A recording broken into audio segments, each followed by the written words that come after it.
జీవితాన్ని జీవించాలా, గుండెల్లోంచి రావాలి నీకు.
ఇప్పుడు అపోస్తలుడైన పౌలు ఏమన్నాడు తెలుసా? నేను క్రీస్తుని పోలి నడుచుకున్నాను, మీరు నన్ను పోలి. గట్టిగా చెప్పండి. ఇప్పుడు సంఘానికి రోల్ మోడల్ ఎవరు? మీరు ఎవరిని పోలి నడుచుకోవాలా? అంతే కదా. పౌలు గారు ఆ మాట అన్నారు. అంటే దైవజనుడు ఎంత ఆత్మీయంగా ఉంటున్నాడో సంఘం కూడా ఉండాలా. అంతేకాని దైవజనుడు ఒక దారి, నువ్వు ఒక దారి అయితే నువ్వు సైతాన్ పిలవని అర్థమవుతుందా? సో ఏ అపవిత్రత మన బ్రతుకులో ఉండడానికి వీల్లేదు. ఎందుకనంటే అది దుర్వాసనతో కూడినది. దేంతో కూడింది? నాకు అర్థమైందా? ఇప్పుడు మీరు మందిరానికి వస్తూ మీరు సినిమా థియేటర్లో కనబడ్డారు అనుకోండి, ఎవరికైనా ఎలా చూస్తారు మిమ్మల్ని? మామూలుగా ఎలా అంటే ఒకసారి ఫేస్ ఎక్స్ప్రెషన్ ఎలా ఉంటుంది ఒకసారి మీరు చెప్పండి. అంటే ఎంత అసహ్యంగా అంటే, ఇప్పుడు మంచి స్మెల్ వస్తుంది అనుకోండి, మనం ఏం చేస్తాం? అబ్బా సూపర్ స్మెల్ అని ఆస్వాదిస్తాం కదా. బ్యాడ్ స్మెల్ వస్తుంది అనుకోండి, ఏం చేస్తాం? మొహం కూడా ఇలా మారిపోద్ది మంది. అంటావన్నమా? నిన్ను చూసినప్పుడు మొహం అలా పెట్టారని సైతాన్ పిలవని అర్థం. మీకు అర్థమైంది? ఇప్పుడు థియేటర్లో అలా కనిపిస్తూ ఉంటే ఇలా అబ్బా ఓవర్ యాక్టింగ్ బ్యాచ్, ప్రార్థనకి ఎంత భక్తికి వెళ్ళిపోతారు వీళ్ళు, థియేటర్లు అంటే తిరుగుతా పనికి మళ్ళీ అనుకోరా. నువ్వు ఉన్నది ఎక్కడ, నువ్వు పాడింది ఎక్కడ, స్టేజ్ల మీద ఎక్కడ పాడావు, ఎక్కడ ప్రార్థన చేసావు, ఎక్కడ సువార్త చెప్పావు, ఎక్కడ సువార్థికుడిగా సువార్థికురాలుగా ఉన్నావు, ఎక్కడ కనబడుతున్నావు? అంటే మాట ఒకటి చేతలు ఒకటినా? ఉండొచ్చా? కనబడకూడదు. వ్యర్థమైన ప్రాంతాల్లో నువ్వు ఉండడానికి వీల్లేదు. తాగుబోతులు 10 మంది 2-3 కూర్చుని అక్కడ పార్టీ చేసుకుంటున్నారు అనుకో, అక్కడ నువ్వు ఉండొచ్చా? అక్కడ నుంచి బయటకు వచ్చేలా, పర్లేదా, తాగపోయినా పర్లేదురా, కూర్చోరా అని అంటాడు. మీకు అర్థమైందా? కొద్దిసేపటికి నీకు కూడా ఇష్టం పడుతుంది. మరి వదిలేసి వచ్చిన వ్యక్తే కదా. నలుగురు ముచ్చట్లు, ముసలమ్మ ముచ్చట్లు అంటారు కదండి, అంటారు కదా, పాట రాశారు కదా శ్రీనివాసన్ గారు. నలుగురు ముసలమ్మ ముచ్చట్లు పెట్టుకునే దగ్గర నువ్వు వెళ్ళిన తర్వాత నీకు తెలియకుండానే వ్యర్థమైన మాట మాట్లాడతారు తెలుసా? ఎందుకని? వాళ్ళందరూ మాట్లాడుతున్నారు, నేను మాట్లాడకపోతే నన్ను ఏమైనా అనుకుంటారేమో అని నువ్వు కూడా ఏం చేస్తావు? అందుకనే అలాంటి ప్లేస్ నుంచి నువ్వు ఎలా ఉండాలా? అందుకనే వ్యర్థమైన ముచ్చట్లు, ముసలమ్మ ముచ్చట్ల దగ్గర మనం ఉండడానికి వీలేదు. ఎందుకంటే మనం తెలియకుండానే వ్యర్థమైన మాటలు మాట్లాడతాం. ఇప్పుడు నలుగురు కూర్చుని ఒక వ్యక్తి గురించి కామెంట్ చేస్తున్నారు అనుకోండి, అక్కడ నువ్వు కూడా కూర్చున్నావు అనుకోండి, తెలియకుండానే నువ్వు కామెంట్ చేస్తావు. నీకు వాళ్ళ గురించి తెలీదు, వాళ్ళ పద్ధతులు తెలీదు, వాళ్ళ పరిస్థితులు తెలీదు, తెలియకుండానే మాట్లాడతావు. చాలామంది చూడండి, విషయం తెలీదు, నలుగురు కూర్చుని మాట్లాడుతుంటే ఇంకోటి చేరితే అవునా క్వశ్చన్ మార్క్. వీడికి ఏం తెలియదు, అంతకే అప్పుడే వస్తాడు వీడు, ఏం జరిగిందో తెలీదు అనేసరికి ఫలానా వాళ్ళు ఎలా చేశారట అనేసరికి అవునా నిజమేనండి పనికి మళ్ళీ అంటారా అంటే ఆ పాపంలో నువ్వు కూడా ఏం చేస్తున్నావు? నా సౌండ్ సరిపోట్లా, అంతేనా? వెళ్ళొచ్చా? అని నాకు అర్థం కాని విషయం ఏంటంటే, ప్రార్థన చేసుకుంటుంటే ముసలమ్మ వచ్చిన టైం ఎక్కడి నుంచి ఉంటుంది? వాకింగ్ చదువుతూ ఉంటే ముసలమ్మ వచ్చిన టైం ఎక్కడి నుంచి ఉంటుంది? ఓను కూర్చున్నావు, ఒకవేళ నలుగురు కూర్చున్నారు తప్పు లేదు, ప్రార్థన మాటలు మాట్లాడుకోవచ్చుగా, మంచి సాక్ష్యాల గురించి మాట్లాడుకోవచ్చుగా, ఆత్మ సంబంధమైన విషయాల గురించి మాట్లాడుకోవచ్చుగా, గొప్ప దైవజనులు మనకు రోల్ మోడల్గా ఉన్న దైవజనులు వాళ్ళ లక్షణాల గురించి మాట్లాడుకోవచ్చుగా. మనలో అది ఇన్స్పిరేషన్ పెంచుద్ది. అంటే వాళ్ళ గురించి వినడం వల్ల మనం కూడా వాళ్ళలాగా చెప్పాలా, గట్టిగా ఉండాలనిపిస్తుంది. ఏమనిపిస్తుంది? ఎవరిలాగా? ఆత్మీయులాగా. మీకు అర్థమైందా? నేను ఎక్కువగా భక్తుల చరిత్రలు చదువుతాను, వింటాను, సమయం కుదరదు. ఎందుకో తెలుసా? ఆ వింటున్నప్పుడు, వాళ్ళ గురించి చదువుతున్నప్పుడు, వేరొకరితో కాన్వర్జేషన్ వచ్చినప్పుడు, ఆ వింటున్నప్పుడు నాకేమనిపిస్తుంది తెలుసా? వీళ్ళలాగా భక్తి చేయాలా, వీళ్ళలాగా సేవ చేయాలి, వీళ్ళలాగా పరిశుద్ధ ప్రవర్తన కలిగి ఉండాలి, వీళ్ళలాగా సేవ చేయాలి అని ఆ మోటివేషన్ నాలో వస్తుంది. మీకు అర్థమైందా? అంటే మనం మంచి గురించి వింటే అంతే కదండి. బ్యాడ్ వీడియోస్ వింటారు కొంతమంది. బ్యాడ్ వీడియోస్ అంటే ఏంటి? మీకు అర్థమైందా? మొన్న ఒక గ్రూప్లో, అంటే మా స్కూల్ గ్రూప్లో ఒక వీడియో పెట్టాడు. ఏంటి అంటే ఒక వీడియో అనమాట, పుట్టిన తర్వాత ఎంజాయ్ చేయకపోతే బతికెందుకండి అన్నాడు. ఇప్పుడు ఇలాంటివి వింటే నీకేమనిపిస్తుంది? ఏమనిపిస్తుంది అంటే ఇది ఎవరి మాట? ఎవరి మాట? సైతాన్ కూడా ఏమంటాడు? నా ప్రాణమా తినుము, ఎంజాయ్ చేయి, అసలు పుట్టావు, వయసు పెరిగిపోతుందిగా, వయసు దగ్గరికి వచ్చేస్తుందిగా, ఇంకా సరైన చచ్చిపడిపోయిన తర్వాత ఇంకేం చేయగలవు ఉండగానే చెప్పండి, ఎంజాయ్ చేయాలా, ఎంజాయ్ చేయాలా. ఇది ఎవరి మాట? దేవుడు ఏమంటారు తెలుసా? బైబిల్ ప్రకారం ఏమంటారు తెలుసా? నీ యవ్వనాన్ని, నీ సమయాన్ని వ్యర్థం చేయొద్దు. ఏం చేయొద్దు అంటే ఉన్న కాలాన్ని సద్వినియోగం చేసుకో, సమయము పోనీయక. చెప్పాలి గట్టిగా, చెప్పండి గట్టిగా. ఏం చేసుకోవాలా అంటే సమయం ఏం చేయనివ్వకూడదు, పోనివ్వకూడదు. నీకెంత సమయం ఉందో ప్రభు కొరకు బ్రతికే వయసు, ప్రభు కొరకు దొరికే సమయం, ఏది వ్యర్థం చేయకుండా ప్రభు కొరకు బ్రతకాలనే వాక్యం చెప్పుద్ది. గుర్తుపెట్టుకోండి, శరీరాన్ని ఇచ్చింది, యవ్వనాన్ని ఇచ్చింది, బలాన్ని ఇచ్చింది, అందాన్ని ఇచ్చింది పాడైపోవడానికైతే కాదు. ఎవరి కొరకు ఉపయోగపడడానికి? ఎవరి కొరకు? దేవుని కొరకు ఉపయోగపడతావని. మీకు అర్థమైందా? ఇప్పుడు కొంతమంది ఏమంటారంటే, ఇప్పుడు ఎంజాయ్ చేయడం తప్పు ఏంటండి? పెళ్లి చేసుకుని ఎంజాయ్ ఎవడొద్దన్నాడు? పెళ్ళైన తర్వాత టూర్లకి వెళ్ళు, పెళ్ళైన తర్వాత రెస్టారెంట్లకి వెళ్ళు నెలకు ఒకసారి, తర్వాత పార్క్కి వెళ్ళు నీ భార్యతో, నీ భర్తతో. వాళ్ళతో ఉంటే ఎంజాయ్మెంట్ కదా. కొంతమందికి కుటుంబ సభ్యులతో వెళ్తే ఎంజాయ్మెంట్ కాదు, పక్క అబ్బాయితోనూ పక్క అమ్మాయితో వెళితే అప్పుడు అబ్బా కనబడకుండా దొంగతనంగా స్కార్పులు కట్టుకొని, వీడు దరిద్రమైనవన్నీ కట్టుకొని సీక్రెట్గా వెళితే, చీకట్లో వెళితే, చీకట్లో కార్యాలు చేస్తే అప్పుడు సంతోషం. బైబిల్లో కూడా ఏమని తెలుసా? చాటున తిన్నది తీపి అనిపిస్తుంది అంట పాపాత్ములకి. సొలొమోను గారు రాశారు అది కూడా. ఎక్కడ తిన్నది అంటే దాని అర్థం ఏంటి తెలుసా? చాటును చేసే పనికిమాల కార్యాలు తీపి కనిపిస్తాయి. ఇప్పుడు భర్తతో కూర్చుని మాట్లాడడానికి ఇష్టపడని వాళ్ళు కూడా ఫోన్లో గంటల తరబడి పనికిమాల అక్రమ సంబంధాలతో మాట్లాడేవాళ్ళు లేరా? అంటే ఏంటి? ఇది తీపి నీకు. భర్తతో మాట్లాడితే ఆడు ఒగరైపోయాడు. అందుకనే ఇప్పుడు సీక్రెట్ వ్యవహారాలు ఎక్కువ, లాకులు, పనికిమాల లాకులు ఎందుకు వచ్చినాయి? ఆలోచించు. అంటే నేనేం చెప్తున్నా అంటే వాక్యానుసారంగా బైబిల్ ఏమని తెలుసా? పురుషుల గురించి కూడా ఏమని తెలుసా? సొలొమోను గారు రాశాడు, యవ్వన కాలంలో నీ భార్య అందమైన దుప్పి, అందమైన లేడీ, ఆమెతో నీ ఆనందాన్ని అనుభవించు అని రాశారు. బైబిల్లో ఉంది ఈ మాట. ఉందా లేదా? చదివారా? అంతమంది చదివి మాట చదివి చేయి చూపించమని అర్థం. సరే, ఉందని అర్థమైంది కదా మీకు. అంటే యవ్వన కాలంలో ఎవరితో సరదాగా ఉండాలని ఉంది?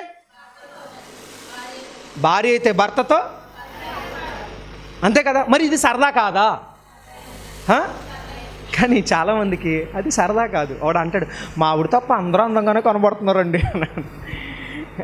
కొంతమంది స్త్రీలు కూడా అంతే, భర్త తప్ప అందరూ అందంగానే కనపడతారు అమ్మగారికి. మహానుభావురాలు దండేసి దండం పెట్టాలా? ఉండరా? ఉండొచ్చు అలాగా. నేను అదే చెప్తాను, నీ సరదా అయినా, సంతోషమైన, ఎంజాయ్ అయినా, ఏదైనా ఎవరితో ఉండాలా? ఒకరితో. అంటే భార్య అయితే భర్తతో, భర్త అయితే ఉంటే ఎంత బాగుంటుంది కదా. ఉంటుందా ఉండదా? కానీ ఈ రోజున అలా ఉంటున్నారా? అంటే చాటును తినేది తీపిగా ఉంటుందట, రహస్యంగా చేసేది సరదాగా ఉంటుందట. అంటే వాక్యం చెప్తుంది, ధైర్యంగా నీ భర్తతో బండి మీద వెళ్ళు, ధైర్యంగా నీ భార్యతో బండి మీద వెళ్ళు, ధైర్యంగా నీ తండ్రితో బయటికి వెళ్ళి, తప్పు లేదు. కానీ రహస్యంగా కట్టేస్తున్నారు కదా ఇప్పుడు. ఈ కరోనా వచ్చిన తర్వాత భలే వచ్చేసిన ఛాన్స్. ఇంకా కరోనా ఇంకొకటి వచ్చింది, కట్టేస్తున్నారు అంతే. కట్టడం తప్పని నేను చెప్పట్లేదు, ఎండకో లేదా కరోనాకో కట్టుకుంటే పర్లా. పాపం చేసే వాళ్ళు కూడా ఇది ఒక అవకాశం దొరికేసింది. ఏం కట్టడం? ఈ కట్టేసి సీక్రెట్గా ఎవరు చూస్తారు? అంత భయం ఎందుకు? తప్పు చేసే పనికి మాలోళ్ళకే భయం. పవిత్రంగా బ్రతికే వాళ్ళకి భయం ఉంటుందా? ధైర్యంగా వెళ్తారండి. ఏం భయం? అలా ఆలోచించండి. సరదాగా అలా ఫ్యామిలీతో వెళ్తే ఎంత సంతోషంగా ఉంటుంది, ఒక రొమాంటిక్గా ఉంటుంది కదా. ఆ రొమాంటిక్గా అయినా, సరదా అయినా, సంతోషమైనా ఎంత చక్కగా. పెళ్ళైన కొత్తలో అతుక్కుపోయి కూర్చుంటారు, పెళ్ళైన తర్వాత అలా ఏదో అంటు వ్యక్తిలాగా దూరంగా కూర్చుంటారు, చెయ్యి కూడా ఎరు కొంతమంది. భర్తలైన అంతే, పెళ్ళైన కొత్త కూర్చోవే, దగ్గర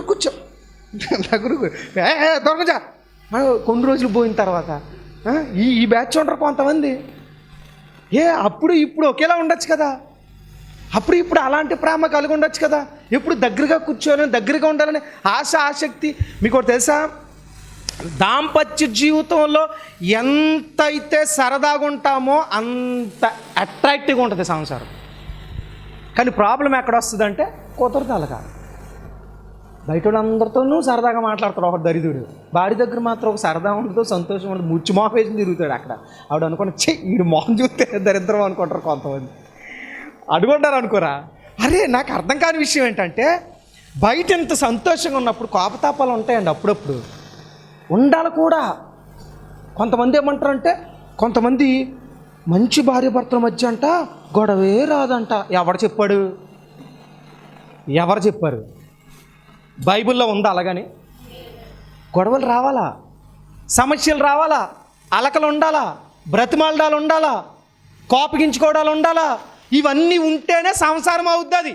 అది వాడు సావునే. అంటే కోపం ఎందుకు వద్దా? ఆవిడికి కోపం ఎందుకు వస్తుంది? నాకు అర్థం కాని విషయం ఏంటంటే, కోపం ఎప్పుడు వస్తుంది? ఎక్స్పెక్ట్ చేయాలా, నాతో మాట్లాడట్లా, నాతో సరదాగా ఉండట్లా, ఇదివరకులా ప్రేమగా ఉండట్లా అనుకున్నప్పుడు కోపం వస్తుంది.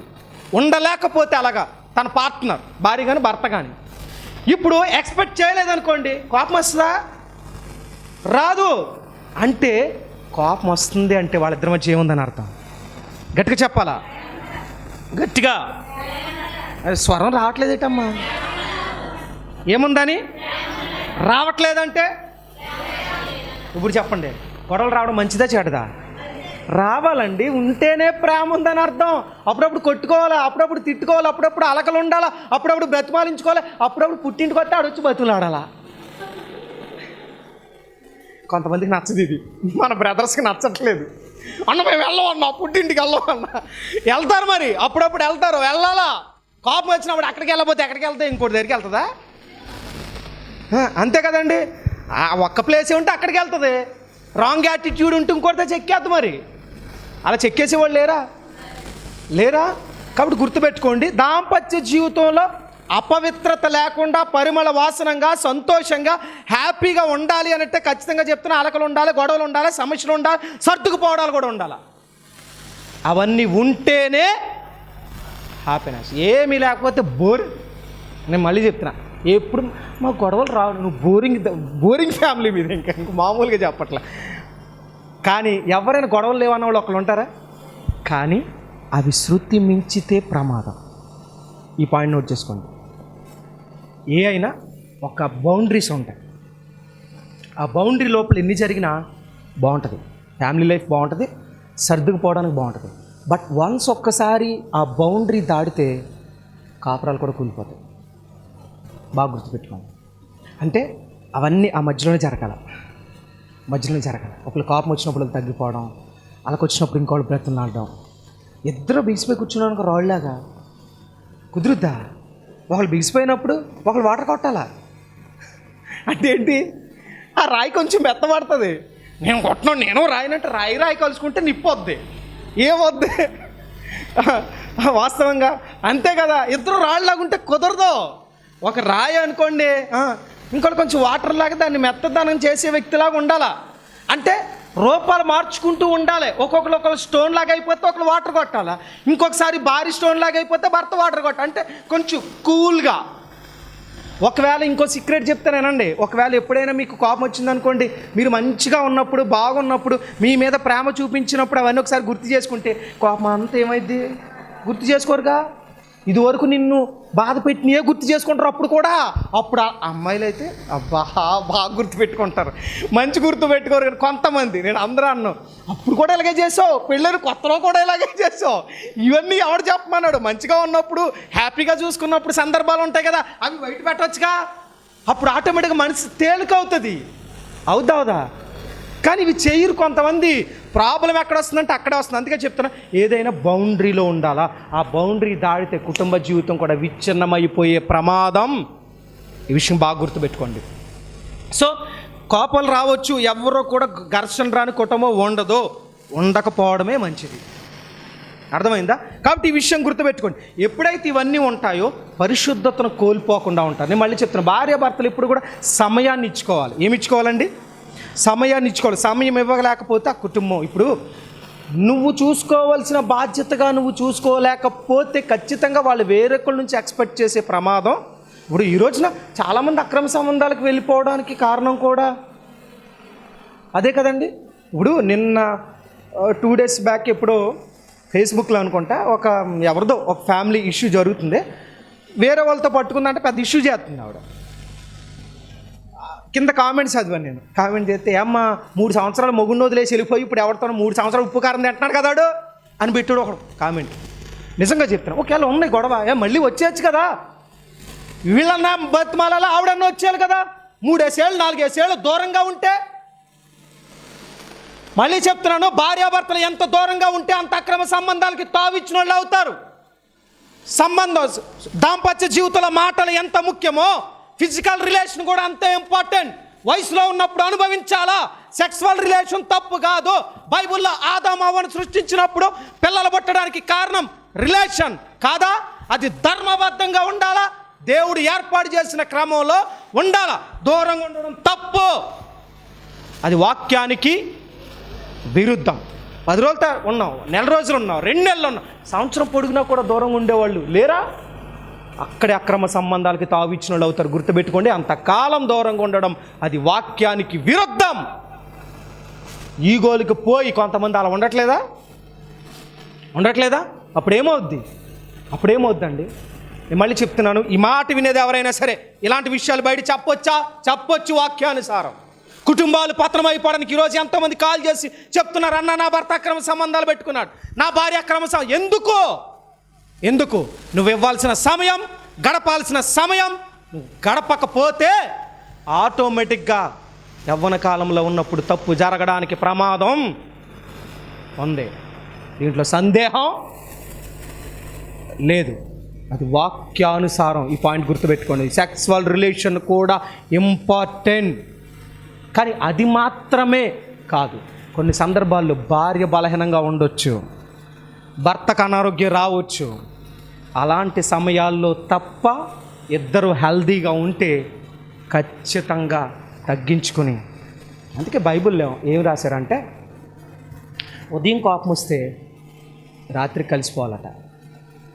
అంటే కొన్ని రోజులు ఉంటే కొన్నిసార్లు గ్యాప్ ఉన్న తప్పు కాదు, కానీ సంవత్సరాల తరబడి నెలల తరబడి ఉండడం మాత్రం చెప్పాలి గట్టిగా. స్వరం రాదే అంటే చాలామంది మనసు రావట్లేదు, చెప్పాలి గట్టిగా. తప్ప కాదా? ఈ పాయింట్ గుర్తుపెట్టుకోండి. ఎందుకనంటే పగ ప్రతీకారాలు చేయడానికి బయటోళ్ళండి, కుటుంబస్తులే కదా. మళ్ళీ చెప్తున్నాను, ఆత్మీయ జీవితంలో ఎవరిని పోలి నడుచుకోవాలని ఉంది? దేవుని పిల్లల వలె. ఎవరి వలె? అందుకే కదండి మొట్టమొదటి దాంపత్య జీవితాన్ని ఏర్పాటు చేశాడు దేవుడు. ఫస్ట్ రిలేషన్ ఏంటి భూమి మీద? ఎస్, ఫస్ట్ ఒక అబ్బాయిని తయారు చేసినప్పుడు అమ్మాయిని తయారు చేశాడు దేవుడు. అందుకే పౌలు గారు ఏమన్నాడు తెలుసా? అంచె దినాల్లో అబద్ధ బోధకులు తయారవుతారు. వాళ్ళు ఏం చేస్తారు తెలుసా? వివాహాన్ని నిషేధిస్తారంట. ఏమి నిషేధిస్తారు? వివాహం తప్పు అంటారంట కొంతమంది. వివాహం తప్పు కాదు. వాళ్ళ డెసిషన్ బట్టి ఉంటుంది. కొంతమంది ఉంటారండి, నేను చేసుకోకూడదు, దేవుని సేవకు అంకితం ఉండు, తప్పు కాదు అది. కానీ చేసుకోవద్దని మాత్రం వాక్యం చెప్పదు. ఎందుకంటే దాంపత్య జీవితాన్ని సృష్టించిందే దేవుడు, వివాహ బంధాన్ని రూపొందించిందే దేవుడు. అందుకే చెప్తున్నాను, అపవిత్ర కార్యాలు కుటుంబాల్లో రావడానికి కారణం, కొన్ని కుటుంబాల్లో భార్యలు అయ్యి ఉండొచ్చు, కొన్ని కుటుంబాల్లో భార్యలు భర్తను పట్టించుకోరండి. మళ్ళీ తర్వాత ఎడుతారు, అక్రమ సంబంధాలు పెట్టుకుంటాడు. మరి నువ్వు లేకపోతే ఏం చేస్తాడు? అంటే చేయమన్న ఉద్దేశం కాదు, కానీ ఆ వ్యక్తికి అవకాశాన్ని ఇచ్చింది ఎవరు? చెప్పాలి గట్టిగా, అంతే కదా. అలాగే భర్త కూడా అలాగే ఉండాలి, ఒకరికొకరు కలిసి మెలిసి ఉండాలి. అందుకే వాళ్ళు ఏమన్నారు? ఏ శరీరం అన్నారు. అంటే అపవిత్ర కార్యాలు జరగడానికి కారణం కుటుంబాలు ఇలాంటి పనికిమాలిన కార్యాలే కదా. కాబట్టి గుర్తుపెట్టుకోండి, మన మాటలు చెప్పుకోవడం కాదు, మన బ్రతుకులో ఆ పరిశుద్ధమైన పరిమళ వాసన ఖచ్చితంగా మన జీవితంలో ఉండాలి వద్దా? చూడండి, సంఖ్యాకాండంలో ఒక మాట చదివిన సమయాన్ని ముగిస్తాను. సంఖ్యాకాండం 25వ అధ్యాయంలో, సంఖ్యాకాండం బహుశా 25వ అధ్యాయం. ఈ మాట చదవండి, దీంతో కంక్లూడ్ చేసుకుంటాం. 25 మొదటి వచనం 2వ వచనం చదవండి ఒకసారి. ఇశ్రాయేలీలు షిత్తీమిలో దిగి ఉండగా ప్రజలు మోయాబు రాండ్రతో వ్యభిచారము చేయసాగిరి. ఆ స్త్రీలు తమ దేవతల బలులకు ప్రజలను పిలువగా వీరు భోజనము చేసి వారి దేవతలకు నమస్కరించిరి. అట్లు ఇశ్రాయేలీలు బయల్పెయోరుతో కలుసుకొనినందున వారి మీద యెహోవా కోపము చాలండి. ఎవరి కోపం రగులుకుందట? ఎందుకు కోపం రగిలింది? మోయాబీరాండ్రతో వ్యభిచారం చేశారట. వీళ్ళు ఏం చేశారండి? వ్యభిచారం చేయడం కాకుండా ఆ స్త్రీలు ఏం చేశారంటే, అయ్యా రండి, మా దేవతలను మీరు కూడా ఏం చేయండి అంటే వీళ్ళు కూడా వెళ్ళి ఏం చేశారట? ఇప్పుడు కోపం ఎవరికి వచ్చిందట? ఒకటి వ్యభిచారం చేశారు అంటే అపవిత్రం, రెండోది విగ్రహారాధన, రెండు అపవిత్ర కార్యాలే కాదా? అప్పుడు దేవుడికి ఏమొచ్చింది? కోపం వచ్చింది. ఎందుకని? వాళ్ళు అపవిత్రమైన కారణాన్ని బట్టి. ఇంకా కింద కొన్ని విషయాలు ఉన్నాయి ఈ అధ్యాయంలో. ప్రభుచిత్తం అయితే మనం వచ్చి వారం ధ్యానం చేద్దాం.